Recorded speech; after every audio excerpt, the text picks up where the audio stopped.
صفحہ number 603 page 603 سورت مریم کا تعارف ہے۔ سورت مریم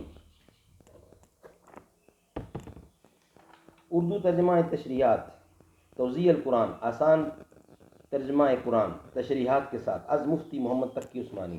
اعوذ باللہ السمیع العلیم من الشیطان الرجیم، بسم اللہ الرحمن الرحیم، الحمد للہ وکفی وسلام علی عبادہ الذین اصطفی۔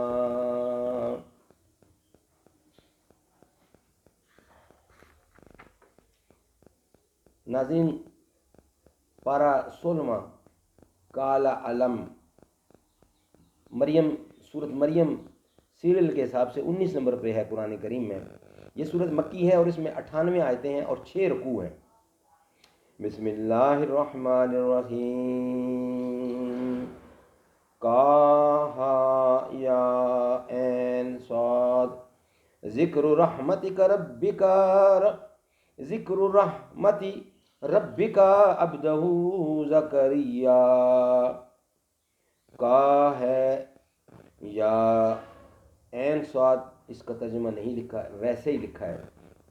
یہ تذکرہ ہے اس رحمت کا جو تمہارے پروردگار نے اپنے بندے زکریا پر کی۔ سورت مریم کا تعارف ہے۔ اس سورت کا بنیادی مقصد حضرت عیسیٰ علیہ السلام اور ان کی والدہ حضرت مریم علیہ السلام کے بارے میں صحیح عقائد کی وضاحت اور ان کے بارے میں عیسائیوں کی تردید ہے۔ اگرچہ مکہ مکرمہ میں جہاں یہ سورت نازل ہوئی عیسائیوں کی کوئی خاص آبادی نہیں تھی، لیکن مکہ مکرمہ کے بت پرست کبھی کبھی حضور اکرم کے دعوے نبوت کی تردید کے لیے عیسائیوں سے مدد لیا کرتے تھے۔ اس کے علاوہ بہت سے صحابہ کفار مکہ کے مظالم سے تنگ آ کر حبشہ کی طرف ہجرت کر رہے تھے، جہاں عیسائی مذہب بھی کی حکمرانی تھی۔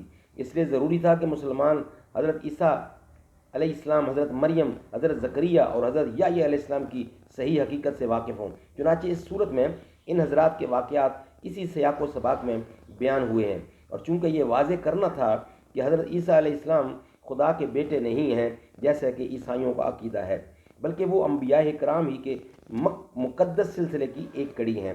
اس لیے بعض دوسرے انبیاء کرام علیہ السلام کا بھی مختصر تذکرہ اس صورت میں آیا ہے، لیکن حضرت عیسیٰ علیہ السلام کی معجزانہ ولادت اور اس وقت حضرت مریم علیہ السلام کی کیفیات سب سے زیادہ تفصیل کے ساتھ اسی صورت میں بیان ہوئی ہیں، اسی لیے اس کا نام سورت مریم رکھا گیا ہے۔ اللہ تعالی ہمیں عمل کرنے کی توفیق عطا فرمائے۔ صدق اللہ العلی العظیم۔